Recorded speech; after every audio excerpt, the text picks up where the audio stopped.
C'était un après-midi tranquille à Los Angeles, le genre de journée où le soleil brille avec une intensité modérée, diffusant une lumière dorée qui met en valeur chaque détail des rues animées de la ville. La brise légère apportait avec elle une touche de fraîcheur, équilibrant la chaleur typique de la Californie. Au milieu de ce paysage, un homme d'apparence humble et vêtu de vêtements usés était assis sur un trottoir, observant les passants avec un regard mêlant espoir et résignation. Il ne savait pas que ce jour-là allait changer sa vie pour toujours. De l'autre côté de la rue marchait nul autre que Clint Eastwood, la légende d'Hollywood connue pour sa présence imposante à la fois sur grand écran et dans la vie réelle. D'un pas ferme, mais portant une sérénité propre à ceux qui ont vécu de nombreuses histoires, il avançait, apparemment plongé dans ses pensées. Mais son attention fut soudainement captée par l'homme sur le trottoir, dont l'expression semblait porter plus que la simple lutte quotidienne pour survivre. Lorsque le sans-abri tendit la main et demanda humblement seulement $1, il ne savait pas qu'il était sur le point de provoquer un changement inattendu dans la vie de l'un des plus grands icônes du cinéma. La réponse de Clint Eastwood serait quelque chose que personne ne pourrait prévoir. De l'extérieur d'un café tranquille sur la très fréquentée Melrose Avenue, Clint Eastwood était assis à l'ombre d'un auvent. Il portait des lunettes de soleil qui couvraient partiellement son visage, lui donnant un air mystérieux. Bien que les années aient adouci la rigidité de ses traits marquants, sa présence était inconfondable. Clint dégageait une aura qui faisait hésiter les personnes autour à s'approcher pour demander un autographe ou à respecter la solitude contemplative d'une icône. Pendant qu'il savourait sa boisson, le mouvement continu de l'avenue semblait lui passer inaperçu. C'était comme si Clint était dans un monde à part, indifférent au bruit des voitures et au brouhaha des piétons.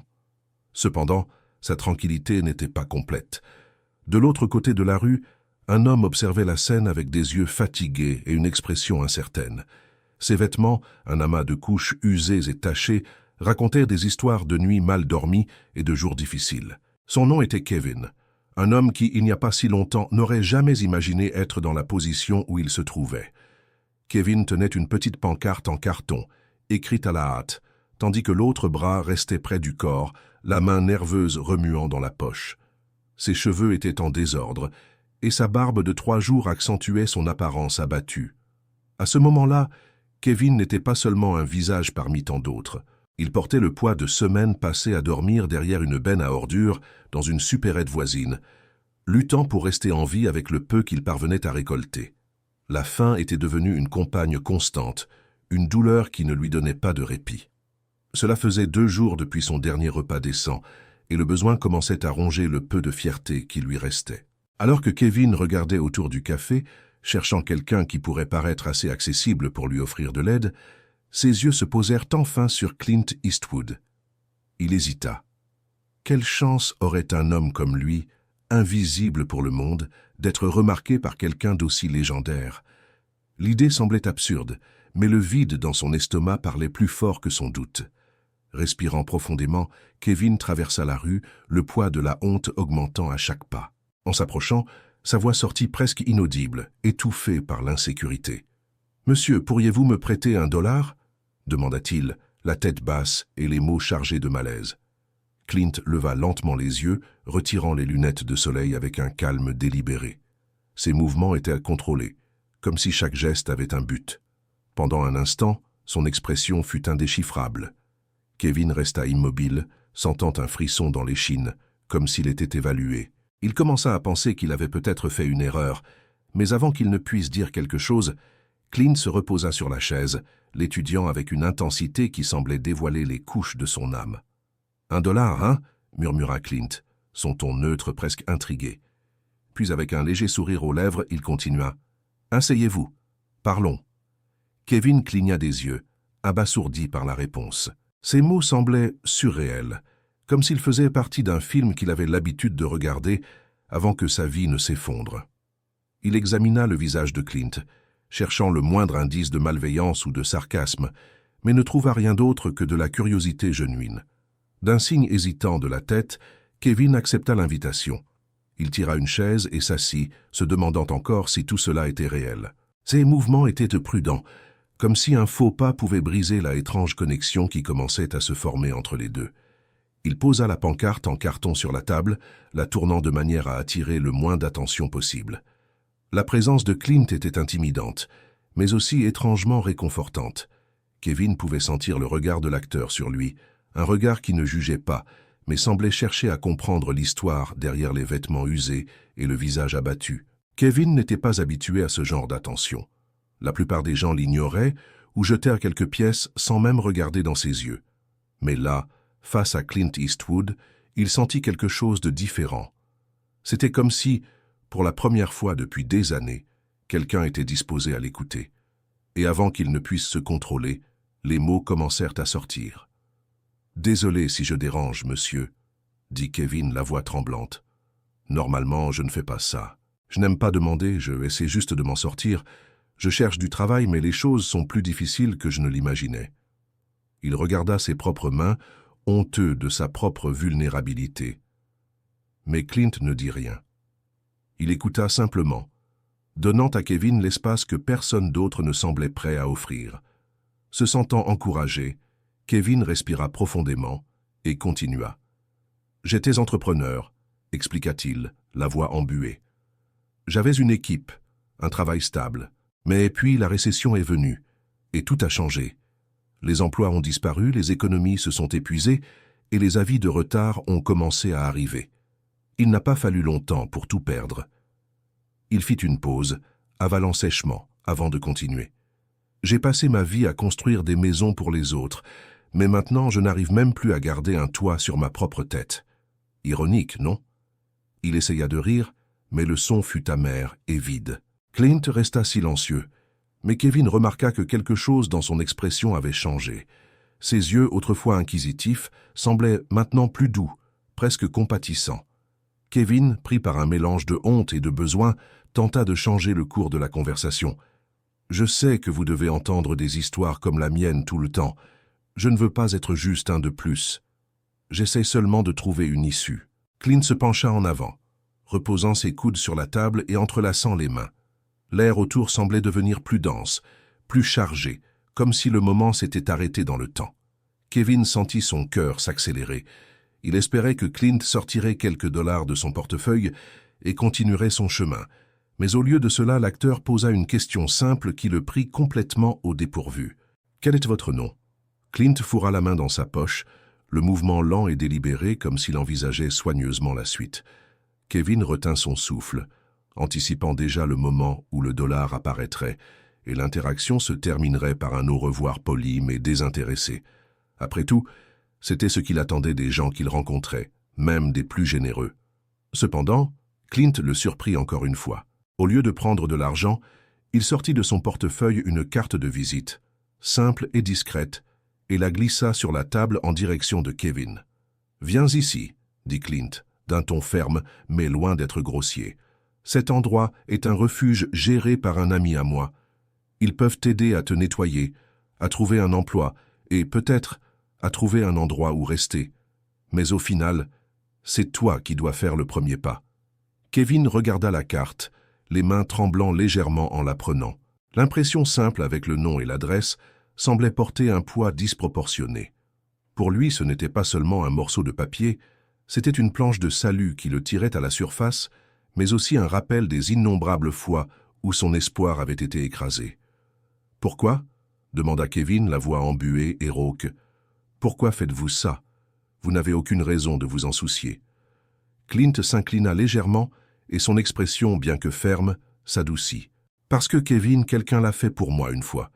Et si cette personne n'avait pas cru en moi, je ne serais pas ici aujourd'hui. » Kevin tenta de traiter ses mots, mais il ne semblait pas s'intégrer à sa réalité. Il regarda la carte à nouveau, ressentant un mélange de gratitude, d'incrédulité et une peur qui le faisait hésiter. « J'ai déjà essayé des endroits comme celui-ci avant, » dit-il finalement, avec un soupir. « Ils n'aident pas les gens comme moi. » Clint ne détourna pas le regard, mais son expression devint plus intense, comme s'il creusait la signification derrière les mots de Kevin. « Des gens comme toi ?» demanda Clint, la voix ferme et inquisitive. « Qu'est-ce que ça signifie, Kevin ?» Kevin avala difficilement, détournant le regard. Il ne savait pas exactement comment répondre, mais les mots sortirent avant qu'il ne puisse les filtrer. Ça signifie que des gars comme moi ont été oubliés. Nous sommes invisibles. Pendant un instant, le silence plana entre eux, mais ensuite, Clint se pencha en avant à nouveau, appuyant ses coudes sur la table. Sa voix, basse mais chargée de conviction, traversa l'air comme une lame tranchante. « Tu penses que je n'ai jamais été déprimé? Que je n'ai jamais su ce que c'est que de porter le poids du monde sur mes épaules, en pensant que personne ne s'en soucie ?» demanda Clint, les mots résonnant dans l'espace entre eux. Kevin leva les yeux écarquillés par la surprise. Il ne s'attendait pas à ce que Clint partage quelque chose d'aussi personnel, mais le visage de l'acteur, bien que calme, portait une gravité que seule une personne ayant vécu cela pouvait afficher. « J'ai grandi très pauvre, Kevin, » continua Clint. « Pendant la Grande Dépression, je sais ce que c'est que de dormir avec faim, en imaginant si demain sera meilleur. Et laisse-moi te dire une chose, ce n'est pas la force avec laquelle tu tombes, mais la volonté de te relever même quand tout semble être contre toi. » Les mots de Clint atteignirent Kevin avec une force inattendue. Il sentit un nœud se former dans sa gorge et réalisa qu'il ne pouvait pas trouver de réponse immédiate. Pendant des années, il s'était convaincu que sa situation était unique, que personne ne comprendrait ce que c'était que de vivre dans une telle misère. Mais là, Clint Eastwood, un homme dont la vie semblait si éloignée de la sienne, disait qu'il comprenait. Clint se reposa de nouveau, sa posture détendue contrastant avec l'intensité de ses mots. « Écoute, Kevin, je ne vais pas faire semblant d'avoir toutes les réponses. La vie n'est pas juste et ne le sera jamais. Mais ce que tu dois décider, c'est si tu vas laisser cela te détruire ou si tu vas utiliser cette douleur pour te reconstruire. » Kevin cligna rapidement des yeux, essayant d'éloigner les larmes qui menacèrent de s'échapper. Il ouvrit la bouche pour répondre, mais tout ce qu'il réussit à dire fut « Ce n'est pas si simple. » « Non, ce n'est pas simple, » acquiesça Clint, hochant la tête.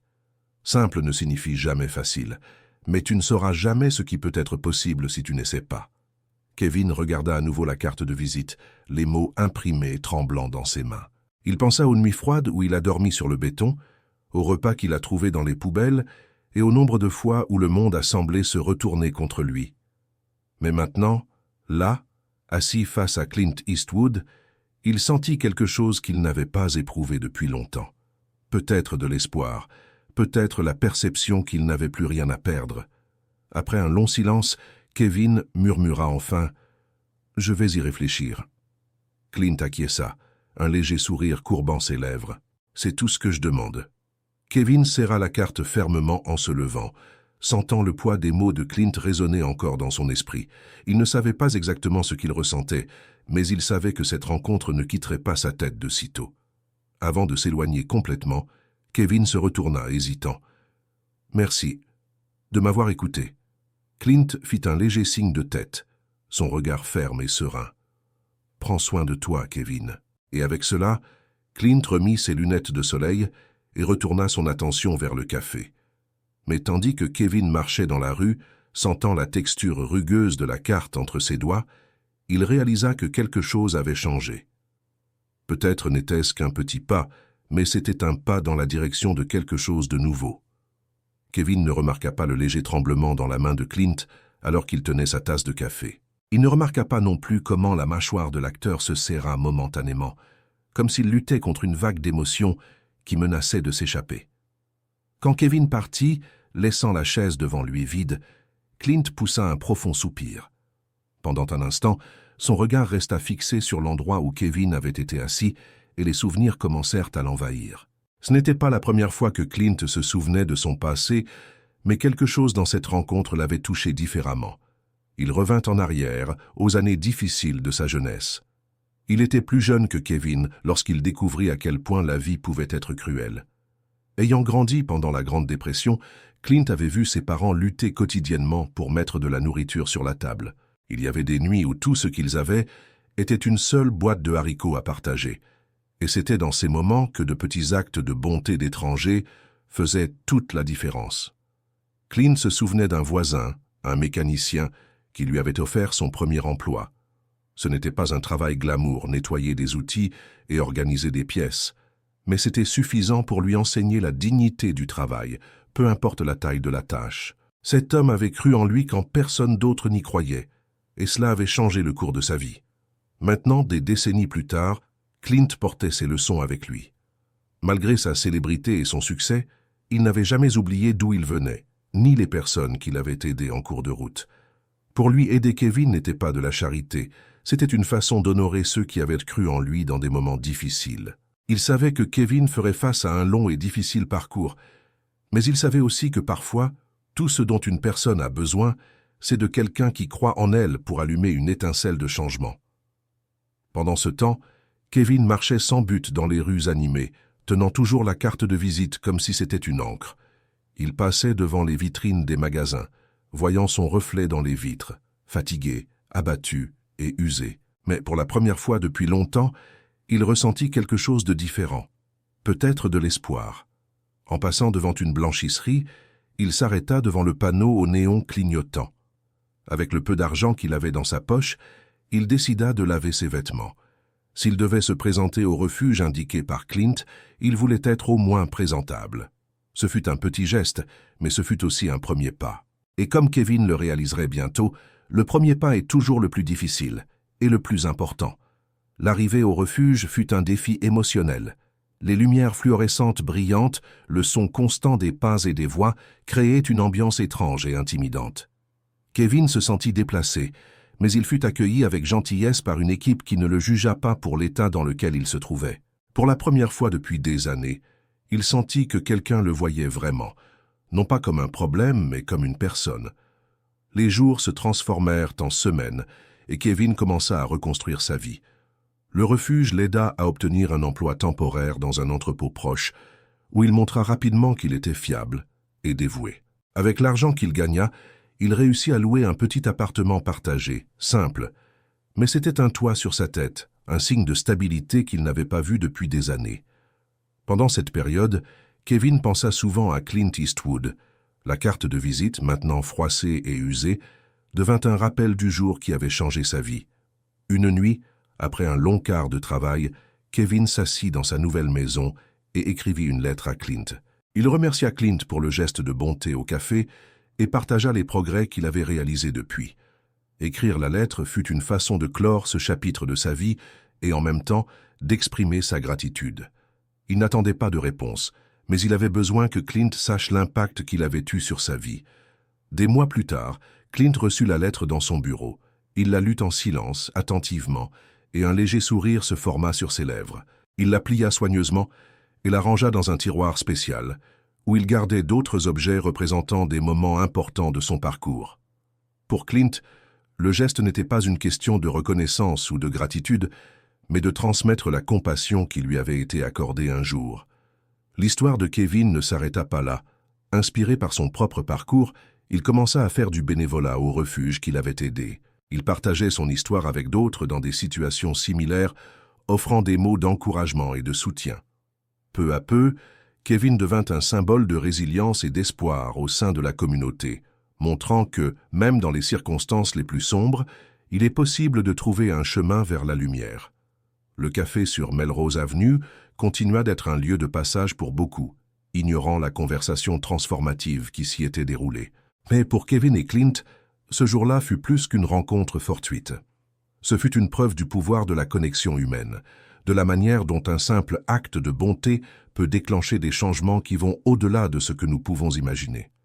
Si cette histoire a touché votre cœur, n'oubliez pas d'aimer, de partager et de vous abonner à notre chaîne. Continuons à diffuser des messages de compassion, de résilience et de seconde chance pour inspirer encore plus de personnes.